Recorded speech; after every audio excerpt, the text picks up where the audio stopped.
देखो आज के इस लेक्चर में हम मैथ्स 2 देख रहे हैं 9th का, और चैप्टर का नेम है ट्रायंगल्स, प्रैक्टिस सेट है 3.1। Question number 6, in figures A B parallel line D E, find the measures of angle D R E and angle A R E using given measures of some angles.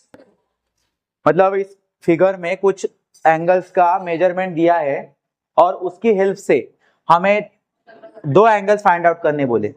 एक है angle D R ई, angle D R ई मतलब ये D R ई मतलब इस तरफ वाला, okay, और angle A R ई मतलब इस तरफ वाला, ए आर ई मतलब दोनों एंगल आर के यहाँ पे ही हो रहे हैं। क्लियर है? बट आपने देखा होगा ये वाला जो आर है इस तरफ का डी आर ई, ये इंटीरियर एंगल्स है, क्योंकि वहां पे ना क्लोज फिगर हो रहा है। देखो इस तरह से ना उधर एक क्लोज फिगर हो रहा है, और वो फिगर आपको दिख रहा है, कौन सा फिगर हो रहा है? ट्रायंगल बन रहा है। क्या बन रहा है? एक ट्रायंगल। तो ये इंटीरियर है और ये बाहर का जो है एक्सटीरियर एंगल बन रहा है। क्लियर है कि नहीं? तो अभी यहाँ पे हमें इसकी वैल्यू फाइंड आउट करनी है, आर की भी और ये वाले आर की भी। और हमें क्वेश्चन में कुछ मेजरमेंट दिए हैं, जैसे यहाँ पे आपको दिख रहा है 70 डिग्री दी है, और यहाँ पे क्या वैल्यू दी है? 40 डिग्री। अभी इनकी हेल्प से आपको ये दो जो फाइंड आउट करने एंगल बोले, एंगल डी आर ई और एंगल ए आर ई, इनकी वैल्यू फाइंड आउट करनी। तो उनका रिलेशन क्या बनेगा? पहले आपको जो गिवन होता है ना, ज्योमेट्री में कैसे होता है, जो गिवन होता है वही आपके लिए आंसर निकालने के लिए हेल्पफुल होता है। समझ में आ रहा है कि नहीं? तो आपका टारगेट वहां पे जाना चाहिए जहां पे गिवन दिया है। यहाँ पे 70 डिग्री दिया है, यहाँ पे 40 डिग्री दिया है, तो आपको पता चल रहा होगा कि ये आर आप कैसे निकाल सकते हो। ये वाला आर जो कि एक ट्रायंगल में है, ट्रायंगल के अंदर है, इंटीरियर एंगल है, बट इसके लिए एक अंदर वाला एंगल है उस ट्रायंगल में 40 डिग्री। यहाँ पे डी है, यहाँ पे आर है और यहाँ पे ई है, तो ई आपके पास है। ओके, तो इसका मतलब ये आपको थोड़ा थोड़ा दिख रहा है कि ऐसे ट्रायंगल में आ गया, कोई अंदर का एंगल पूछा, ट्रायंगल के इंटीरियर एंगल, तो आपको एक एक ध्यान में आता है, sum of all angles of triangles. Clear है कि नहीं? तो ये आर आप sum of all angles of triangles करके निकाल सकते हो, बट उसके लिए डी पता होना जरूरी है, क्योंकि सिर्फ आपके पास ई है।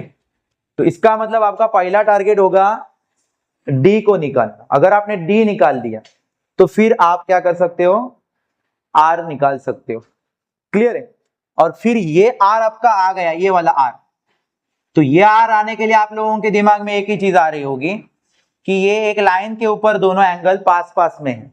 तो ये फिर आपको पता ही है चीज कौन सी है, ये एंगल्स इन लीनियर पेयर, मतलब ये आर भी निकल जाएगा। तो इसका मतलब टारगेट हमारा पहला होगा कि एंगल डी निकाले, एंगल डी निकाले। तो अभी एंगल डी निकालने के लिए ये वैल्यूओं का उसके साथ कोई कनेक्शन है क्या? उनका कुछ रिलेशन है क्या? या और भी कुछ गिवन दिया है, जैसे कि A B parallel line D दिया, मतलब ए बी, ये भी गिवन में है, A B parallel line D, उनकी हेल्प भी यहाँ पे इस क्वेश्चन में लगने वाली है। फिर पता चल जाएगा कि अगर हमें एंगल डी निकालना है तो उसके पास पास कौन सी वैल्यू है? एक तो 40 डिग्री है ई, और ये एंगल ए हमारे पास है 70 डिग्री। इसमें से कोई ना कोई उसको हेल्प करेगा जो डी को निकाल सकता है। क्लियर है कि नहीं? तो अभी कौन निकालेगा ये आप जब हम पैरेलल लाइन का और ट्रांसवर्सल का पता लगाएंगे तब हमें पता चल जाएगा कि ए एंगल से डी निकाल सकते हैं क्या, ई एंगल से डी निकाल सकते। क्लियर है? शुरुआत में हम वहां पे क्वेश्चन तक पहुंच जाते हैं, फिर हम आगे का प्रोसीजर करेंगे। उससे पहले हम लोग गिवन लिखते हैं कि गिवन में हमें क्या क्या था। गिवन में है A B parallel line D, ये आपका एक गिवन है। उसके बाद आपको बोला है इन फिगर, फिगर में कुछ मेजरमेंट्स है, जैसे कि 70 डिग्री आपके लिए है और 40 डिग्री है, तो मतलब हमें ये सारी चीजें हमारी गिवन है, तो हम ये सारी चीजें उनको क्या लिखते हैं? गिवन में लिखते हैं। तो स्टार्टिंग में मैं क्या लिखूंगा गिवन में?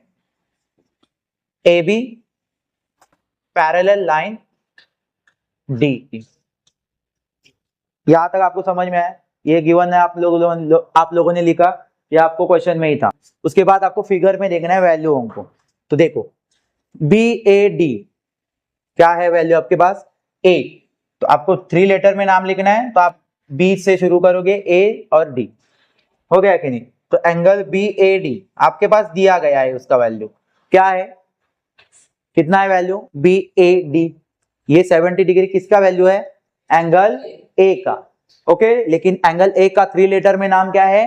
B A D. ओके, ठीक है, तो इसके लिए आप आगे लिखते हैं 70 डिग्री। क्लियर है। और गिवन क्या था हमारे लिए, आर से शुरू करेंगे, ई और ऊपर की तरफ है 40 डिग्री लिखा हुआ, तो D, R E D. So angle R E D भी हमारे पास अवेलेबल है।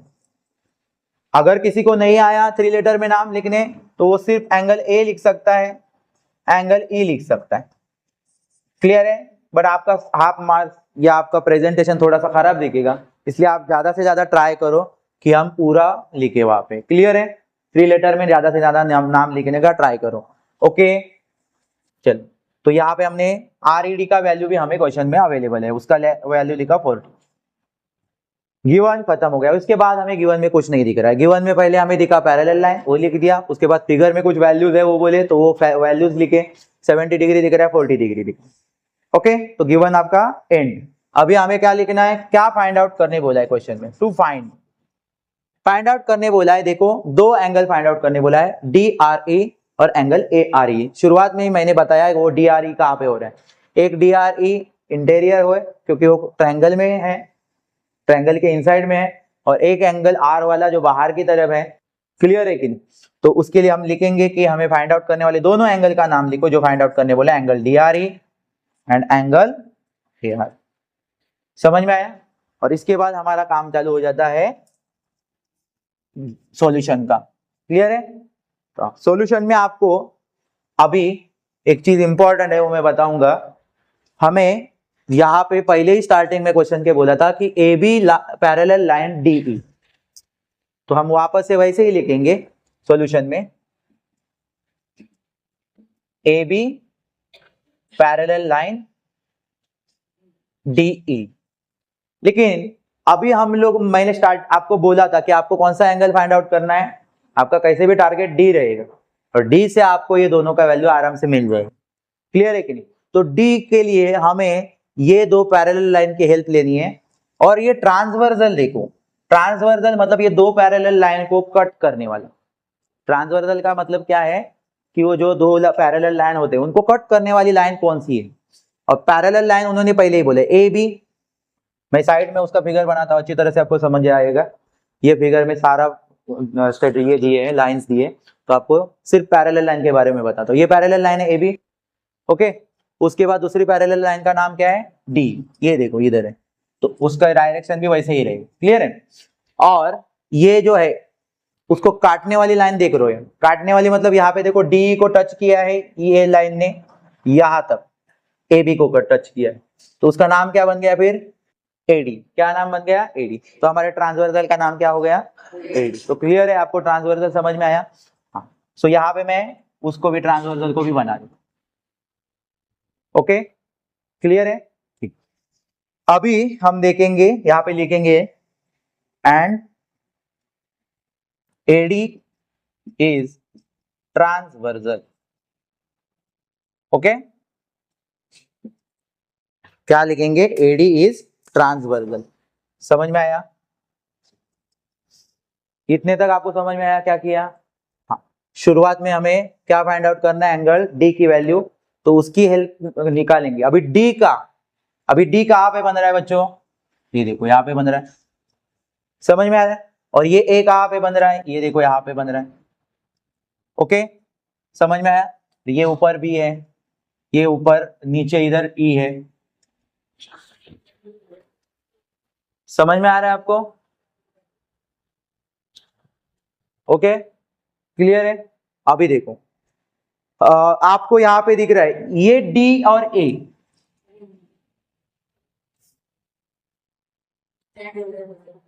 ठीक। अभी ये देखो यहाँ पे ओरिजिनल फिगर में ये जो लाइन है ये रे है, ए बी और डीई एक तरह का रे है, मतलब वो एक तरफ से बढ़ सकता है। ये देखो एरो दिखाया, उस तरफ से आप बढ़ सकता है। तो ये अगर मैं एक्सटेंड करूंगा तो दिखेगा ना आपको इस तरह से फिगर।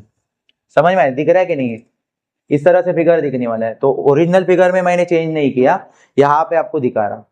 क्लियर है। बट अभी आपको समझ में आया कि ये फिगर कैसे बिना, आप बोलोगे इधर तो अलग दिख रहा है फिगर, इधर अलग दिख रहा है, तो ये अगर लाइन एक्सटेंड करूंगा तो सेम इस तरह से ही दिखेगा। क्लियर है कि नहीं। ओके, तो मैं ये लाइन रब कर देता हूं, ओरिजिनल फिगर रख देता हूं। क्लियर है। अभी इसमें जो पैरेलल लाइन और ट्रांसवर्सल कैसे दिखेगा, ये आपको इस तरह से दिख रहा है साइड में। ओके, अभी आप लोगों के लिए ए बी और डी ई पैरेलल लाइन है और ए डी ट्रांसवर्सल है, तो अभी हमें देखना है कि इसमें क्या कनेक्शन बन रहा है। हमारे पास वैल्यू किसकी है, ए की, कितनी है 70 डिग्री, यहाँ पे लिखता हूं, मतलब हमारा फोकस होगा ए के तरफ। अभी ए के जो पॉइंट पास में है, बी है, डी है और ई है, इनका हमें जितना पता है ट्रायंगल्स के एंगल्स के बारे में, करस्पॉन्डिंग एंगल्स आपको पता है, वर्टिकल अपोजिट एंगल आपको पता है, इंटीरियर पता है, एंगल्स इन लीनियर पेयर पता है और अल्टरनेट एंगल्स पता है। अभी इन तीनों जो पॉइंट है डी, बी और ई, इन तीनों लेटर में से ए के साथ किसका रिलेशन आपको दिख रहा है? बी का तो कुछ दिख ही नहीं रहा है, क्लियर है? बी और ए कुछ है क्या? और बी की तरफ एंगल भी नहीं बन रहा है, बी की तरफ एंगल बन रहा है क्या? नहीं, वो तो बाहर एक पॉइंट है। ई की तरफ भी नहीं है, एंगल बन रहा है तो डी की तरफ। समझ में आ रहा है कि नहीं?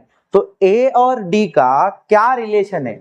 ये इस तरह से जब एंगल होता है, एक आपको इधर है और ये इधर है, समझ में आ रहा है नहीं? दोनों एक लाइन के ऊपर है लेकिन एक तरफ है, दूसरा एक तरफ है। समझ में आ रहा है कि नहीं? जिगजैग पोजीशन में। ओके, तो इस तरह से एंगल जो होते हैं उनको बोलते हैं अल्टरनेट एंगल। क्या बोलते हैं? अल्टरनेट। समझ में आ रहा है? और अल्टरनेट एंगल कभी भी उनका वैल्यू सेम रहेगा, मतलब अगर एंगल ए की वैल्यू 70 डिग्री है तो एंगल डी की वैल्यू भी कितनी रहेगी? 70 डिग्री। और ये हम लोगों ने किसके आधार पे लिखा? क्योंकि ये दोनों एक दूसरे के कौन से एंगल्स है? Alternate angle. समझ में आ रहा है? अभी डायग्राम हॉरिजॉन्टली है, पैरेलल लाइन हॉरिजॉन्टल है, तो आपको इस तरफ से देखना है। अगर ये डायग्राम सीधी होती तो आपको और बेटर तरीके से समझ में, आप सीधी भी इसको डायग्राम को कर सको, लेकिन आपको ऐसे समझ में आया ना कि अल्टरनेट क्यों बने? क्लियर है कि नहीं? ठीक है, तो इसीलिए हम यहाँ पे अभी कौन सा कनेक्शन लगाने वाले हैं? अल्टरनेट एंगल्स का। ओके, तो अल्टरनेट, आप कोई भी एंगल्स का जब प्रूफ देते हो तो पहले उन पैरेलल लाइंस का नाम लिखना होता है और उनको कौन सा ट्रांसवर्सल है वो लिखना होता है और फिर वो प्रूव करना होता है कि ये अल्टरनेट एंगल। उसके बिना आप डायरेक्ट शुरू नहीं कर सकते, सिर्फ फिगर को देखो। ओके, फिगर में पैरेलल कौन से लाइन है वो लिखने पड़ते हैं, समझ में आ रहा है कि नहीं? और ट्रांसवर्सल कौन है वो लिखना पड़ता है। तो वैसे ही अभी अगर हम देखेंगे तो बी ए डी, जो एंगल बी ए डी है, लिखा है हम लोगों ने ऑलरेडी 70 डिग्री गिवन में, तो एंगल बी ए डी मतलब एंगल हो रहा है ए की तरफ जो ऑलरेडी गिवन में, और इसका कनेक्शन अभी किसकी तरफ हो रहा है बोला हमने? एंगल डी की तरफ। और कौन सा उनका रीजन है? Alternate angle. ओके, हाँ, लेकिन यहाँ पे हम लिखेंगे अल्टरनेट एंगल थ्योरम लिखना है आपको। क्या है ये? Alternate angle. अभी लेकिन ये ट्रायंगल्स वाले लेसन में इसको थ्योरम वर्ड्स आपको याद रखना है। क्लियर है? तो यहाँ पे हम लिखेंगे इज कॉन्ग्रुएंट। ये सिंबल आपको पता है? कॉन्ग्रुएंट क्यों लिखा? बिकॉज अल्टरनेट एंगल क्या रहते हैं? एक दूसरे से इक्वल रहते, कॉन्ग्रुएंट रहते। तो एंगल क्या नाम रखेंगे इसका? A D E. Very good, angle A D E. क्या लिखोगे reason? Alternate angle theorem. Okay, ये आप लिख पाओगे इस तरह से? समझ में आया आपको? ओके, ठीक। सो अभी आप मुझे यहाँ पे बताओ, फिर क्या फाइंड आउट करने बोला था हमें? डीआरई और एआरई। हमें डीआरई और एआरई अभी तक फाइंड आउट कर रहे हैं क्या? हम कोई तीसरा ही एंगल फाइंड आउट कर रहे हैं। क्यों फाइंड आउट करना पड़ा? क्योंकि उसके बिना इनका वैल्यू फाइंड आउट नहीं हो सकता है। समझ में आ रहा है कि नहीं? आगे क्या करने वाले आपके दिमाग में ऑलरेडी है। अगर ये एंगल आपको तुरंत मिल जाएगा तो फिर ये ऑलरेडी दिया है, और ये तीनों एंगल्स जो आर निकालने बोला है, ये तीनों एंगल एक ट्रायंगल के अंदर है, इंटीरियर में। तो हम लोगों को उसके लिए एक प्रॉपर्टी है, sum of all angles of triangle is 180। ये हमारा अगला स्टेप है। समझ में आ रहा है कि नहीं? तो इसीलिए हम लोग क्या कर रहे हैं, पहले ही डी को निकाल रहे हैं। डी निकल गया, काम आसान हो गया सब आपका। ओके, यहां पे हमें एंगल डी की वैल्यू मिलने जा रही है। क्या मिलेगी अभी हमें डी की वैल्यू? 70 डिग्री। वाई? किसकी हेल्प से मिलेगी? बी ए डी की हेल्प से। एंगल ए की हेल्प से हमें डी की वैल्यू मिलने वाली है, क्योंकि एंगल ए डी का कौन सा एंगल है? अल्टरनेट एंगल है। समझ में आ रहा है कि नहीं? तो यहां पे हम डायरेक्टली लिख सकते हैं, therefore angle A D E is equal to 70 degree. Why, क्यों लिखा 70 डिग्री? बिकॉज उसका क्या, कौन सा एंगल अल्टरनेट एंगल है उसके साथ? बिकॉज की साइन इस तरह से लिखते हैं, समझ में आ रहा है कि नहीं? बिकॉज एंगल BAD की वैल्यू क्या है? 70 डिग्री है, इसीलिए हमने ADE की वैल्यू भी 70 डिग्री लिखी। क्यों लिखी? क्योंकि एंगल ADE और एंगल BAD एक दूसरे के कौन से एंगल है? अल्टरनेट एंगल, या कॉन्ग्रुएंट भी लिखे हम लोगों ने स्टार्टिंग में। अल्टरनेट एंगल है तो कॉन्ग्रुएंट होते हैं, इसीलिए लिखे। ओके, समझ में आया? डन। तो इस तरह से आपको अभी फिलहाल 70 डिग्री मिला है, जो कि हमें निकालने नहीं बोला था। फिर भी हमें अगर आर्क, दोनों आर्क तक पहुंचना है, इंटीरियर वाले भी और एक्सटर्नल वाले के पास भी, तो इसके बिना हमारे पास कोई सहारा नहीं था। समझ में आया? तो अभी आपको दिख रहा है कि अभी आर, ये इंटीरियर जो आर है, एक जो ट्रायंगल वाले के पार्ट में जो छुपा हुआ है आर है, समझ में आ रहा है कि जिसका नाम क्या है? वो है क्या है? इधर फाइंड आउट करने में क्या नाम है उसका? Angle DRE। ये फाइंड आउट हो जाएगा किसकी हेल्प से? Sum of all angles of triangles. तो हमें वो सारे तीनों एंगल्स ट्रायंगल्स के लिखने पड़ेंगे, उनके नाम, और फिर उनके वैल्यू सब्स्टिट्यूट करेंगे। वैल्यू हमारे पास अभी 2 अवेलेबल है, और थर्ड वैल्यू आपको पता है 180 से ये दोनों वैल्यू का प्लस जब माइनस करोगे तो ये जो थर्ड वैल्यू मतलब एंगल R हमें मिल जाएगी। क्लियर है? तो नेक्स्ट स्टेप हमारी क्या है? इन ट्रायंगल, जिस ट्रायंगल में आप अभी करने वाले हो sum of all angles of triangles की प्रॉपर्टी यूज, उस ट्रायंगल का नाम क्या है? DRE। Okay, angle triangle DRE। ये ट्रायंगल के नाम में आप कहीं से भी शुरू कर सकते हैं। RDE लिखा तो भी गलत नहीं है, EDR लिखा तो भी गलत नहीं है, अंडरस्टैंड? लेकिन हमें ऊपर से शुरू करेंगे तो DRE लिख रहे हैं, सिंपल। ठीक है, अब इन तीनों एंगल्स के हमें नाम लिखेंगे। क्लियर है? एक तो नाम हमें निकालने ही बोला है, क्या नाम है उसका? एंगल DRE प्लस दूसरे एंगल का नाम क्या है बच्चों? RED, जो कि आपको दिया था, देखो यहां पे दिया है कि नहीं?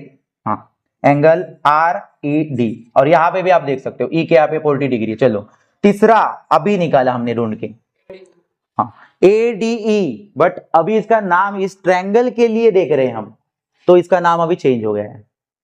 ये जब कनेक्शन कौन सा लगा रहे थे? ADE तब था जब हम इसकी हेल्प से इसका वैल्यू फाइंड आउट कर रहे थे, तभी उसका नाम क्या था? ADE। लेकिन अभी हम कौन से ट्रायंगल में देख रहे हैं D का वैल्यू? DRE। तो हम लोग नाम कहां से स्टार्ट करेंगे? RDE। ओके, तो यहां पे लिखेंगे एंगल RDE।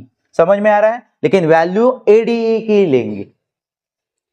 समझ में आ रहा है मैं क्या बोल रहा हूं? तो उसको चाहिए तो यहाँ पे नाम चेंज कर दो, ADE का ये ऐसा वाला साइन यूज करो, इसको सच दैट इज बोलते, क्या बोलते हैं?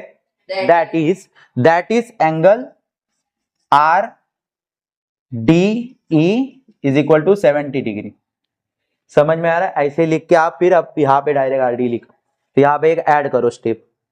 ठीक है, ADE का नीचे ही स्टेप में आप ADE का नाम चेंज कर दो। समझ में आ रहा है? ADE के का नाम क्या रखोगे? क्योंकि हमें आगे वो ट्रायंगल में देखना है ना उसको, इसीलिए उसका नाम क्या करेंगे? RDE रखेंगे, और ये वाला साइन यूज करो IE, मतलब that is angle RDE is equal to 70 degree. और क्यों 70 डिग्री लिखा है? बिकॉज A की हेल्प से आपने RDE का नाम बनाया है। तो इसके लिए आप लोगों को कोलिनियर पॉइंट्स लिखने हैं, RA, कोलिनियर R और D। कोलिनियर मतलब क्या होता है? कोलिनियर का मतलब क्या होता है? एक लाइन पे ही होने वाले पॉइंट्स, एक स्ट्रेट लाइन के ऊपर होने वाले पॉइंट्स। हाँ, तो A, R और D उसके हेल्प से हम लोगों ने लिखा है वो। ठीक है, चलो अभी हम क्या करते हैं, इनके वैल्यू सब्स्टिट्यूट करते हैं। तो देयरफॉर की साइन यूज करेंगे। कौन सी साइन यूज करेंगे? देयरफॉर, और फिर वैल्यू सब्स्टिट्यूट करना स्टार्ट करें। लेकिन आपको यहाँ पे इनकी टोटल कितनी होगी? 1। क्यों? क्या लिखने वाले हो इसकी हेल्प के लिए? Sum of all angles of triangles is 180 degree. ये आपको मेन रीजन है। उसके बाद हमें वैल्यू सब्स्टिट्यूट करने, तो स्टार्ट करते हैं। DRE की वैल्यू है क्या हमारे पास? नहीं, क्यों? वही फाइंड आउट करने हैं हमें, एंगल DRE। यहाँ पे फाइंड में लिखा है, हमने DRE फाइंड आउट करना है। उसके बाद RED की है क्या, यस गिवन में थी, कहाँ पे थी, गिवन में थी 40 डिग्री, समझ में आया। और RDE के हमारे पास है क्या, RDE, यस RDE मतलब हमारे पास यहाँ पे कितनी दी है 70 डिग्री, वो फाइंड आउट किया हम लोगों ने स्टार्टिंग में ही। ओके, उसको चाहे तो एक नंबर दो, ठीक है, RDE जो आपने निकाला था। क्यों, क्योंकि यहाँ पे वैल्यू सब्स्टिट्यूट करते समय लिख सकते हैं कि ये वैल्यू हमने किसके थ्रू सब्स्टिट्यूट की है, एक गिवन के थ्रू पे और एक इक्वेशन 1 से, समझ में आ रहा है। तो यहाँ पे हम क्या करेंगे 70 डिग्री लिखेंगे, और रीजन के लिए क्या लिखेंगे, क्या रीजन था, ये 40 डिग्री कहां से सब्स्टिट्यूट किया आपने, गिवन, और ये 70 डिग्री कहां से सब्स्टिट्यूट किया आपने, इक्वेशन नंबर 1। तो यहाँ पे लिख दो from given, from 1, given and from 1, समझ में आया। यहां तक किसको किसको समझ में आया, क्लियर है, ठीक है। अभी आपको यहाँ पे एक चीज आप भूल गए, इज इक्वल टू 180 डिग्री, हाँ टोटल यहाँ पे लेनी है हमें हर एक स्टेप में, क्योंकि उसमें से ही तो माइनस करना है हमें। देयरफॉर एंगल DRE, अभी ये दोनों वैल्यू प्लस करेंगे, 70 और 40 को प्लस करेंगे क्योंकि वो लाइक टर्म है, तो प्लस हो जाएंगे 70 और 40 110 degree, okay, is equal to 180 degree. अभी हमें DRE की लास्ट स्टेप में अभी के वैल्यू मिलेगी, क्यों मिलेगी, क्योंकि अभी लाइक टर्म 110 अपने लाइक टर्म के पास जाएगा, मतलब किसके पास जाएगा, 180 के पास सेंड करेंगे, तो उसकी साइन क्या हो जाएगी, माइनस, है कि नहीं, क्योंकि 110 प्लस में, तो 180 के उस तरफ जाएगा तो माइनस हो जाएगा। तो अगर माइनस करते हो 180 में से 110 को, तो हमें क्या आंसर मिलने वाला है, 70 डिग्री, ओके। तो इस तरह से सिर्फ अभी एंगल DRE की वैल्यू फाइंड आउट हो गई, ओके 70 डिग्री। और मैंने यहाँ पे रीजन बताया था, देखो RDE जब हमने निकाला था और इसके आगे मैंने लिखा था कोलिनियर पॉइंट्स ARD, देखो D की 70 थी, R की भी कितनी आई, क्या निकाली अभी वैल्यू जब निकाली 70, और ये A की दी थी पहले गिवन में, क्या थी 70। तो कोलिनियर पे जितने भी पॉइंट्स रहते हैं वो सब क्या रहते हैं एक दूसरे के लिए, उनकी वैल्यू क्या रहती है, इक्वल रहती है। ये रीजन था, बट वो हम लोग यहाँ पे यूज नहीं कर सकते थे, ओके, वैसे कोई प्रॉपर्टी नहीं है, लेकिन आपको समझने के लिए मैंने अभी लास्ट में बता दिया, ओके, यहाँ तक आपको क्लियर हुआ। अभी हम क्या करेंगे, ये वाला R निकल गया आपको, अंदर वाला ट्रायंगल के अंदर जो है वो आपका कितना निकल गया, 70 डिग्री, ओके। अभी इस तरह का एक्सटर्नल जो है वो बाहर की तरफ R जो एंगल बन रहा है, मतलब एंगल का नाम क्या है, एंगल ARE, उसकी वैल्यू हमें फाइंड आउट करनी है। तो उसके लिए आपको क्या दिख रहा है यहाँ पे, ये एक ऐसी लाइन है, यहां से दो एंगल बनाने के लिए एक, समझ में आ रहा है कि नहीं, हाँ। तो यहाँ पे इस तरफ का R इंटीरियर और इस तरफ का R एक्सटीरियर है, और ये दोनों एक लाइन के ऊपर है, स्ट्रेट लाइन के ऊपर सामने सामने एंगल है, तो ये क्या है, और एक दूसरे से अटैच है, क्लियर है कि नहीं। तो ये कौन से एंगल होंगे, एंगल्स इन लीनियर पेयर। तो ये वाले लास्ट से हमें ये जो R निकालने बोला है उसकी भी वैल्यू हमारी फाइंड आउट हो जाएगी। तो इसके लिए वापस यहाँ ये साइड में रब कर देता हूं, ऊपर लिखता हूं अभी, देखो, और उनकी linear angles in linear pair की टोटल क्या रहती है, 180 डिग्री, उसका भी टोटल कितना रहता है, 180 डिग्री। तो यहाँ पे हम लिखेंगे एंगल, क्या वैल्यू है हमारे पास, अभी किसकी हेल्प लेके निकालने वाले हैं, ये वाली R की, मतलब 70 की हेल्प लेंगे, समझ में आ रहा है कि नहीं। और कौन सा एंगल है उससे लीनियर में जो अभी फाइंड आउट करने बोला है, उसका नाम क्या है, एंगल ARE, टोटल क्या रहेगी 180 डिग्री। वाई, क्या इसकी प्रॉपर्टी लिखी है अपने, angle in linear pair, okay, clear है, ठीक है। फिर वैल्यू सब्स्टिट्यूट करो, देयरफॉर, जब वैल्यू आप सब्स्टिट्यूट करना स्टार्ट करोगे ना, तो देयरफॉर की साइन लगानी, ठीक है, ओके, क्लियर है। अभी DRE की वैल्यू हमारे पास है, अभी जस्ट निकाली 70 डिग्री। ARE की हमारे पास वैल्यू है नहीं, वो फाइंड आउट करनी है 180 डिग्री, क्लियर। अभी आपको पता है 70 को हम उस तरफ भेजेंगे, तो वो 70 180 में से क्या हो जाएगा, माइनस। तो फाइनली हमें एंगल ARE की वैल्यू मिल जाएगी 180 में से अगर 70 को माइनस करोगे तो क्या मिलेगा, 110 डिग्री। तो देखो यहाँ जो फाइंड आउट करने बोला था ARE, उसका 110 आया, क्या ही फाइंड आउट करने बोला था, उसका वैल्यू क्या आया 70 डिग्री। तो इस तरह से ये आपको फाइंड आउट करना है। क्लियर है? ओके। Yes.